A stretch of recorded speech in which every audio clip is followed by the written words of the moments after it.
The Journey Toward God's Grace, From Selfish to Selfless. Introduction. It had been 7 years since John had first started down the path of self-discovery and introspection. As a young man fresh out of college, he had been full of energy and drive, determined to make something of himself in the world.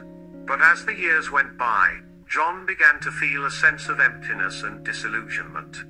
Despite all of his hard work and determination, he found that he was still not truly happy or fulfilled. It was at this point that John began to turn inward, searching for answers within himself.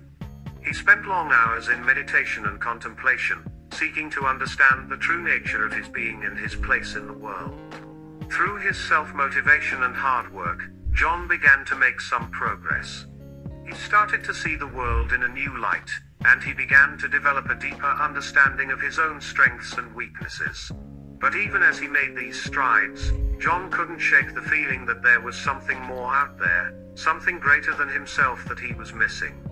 It was this nagging feeling that eventually led him to seek out the guidance and wisdom of God.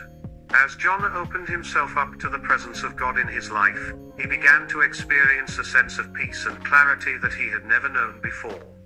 He saw how his old way of living, focused solely on his own desires and goals, had been leading him down a path of emptiness and isolation.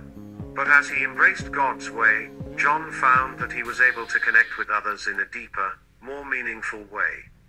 He discovered a sense of purpose and direction that had been missing from his life before, and he began to see the world in a whole new light. Through the years of introspection and self-discovery, John had come a long way.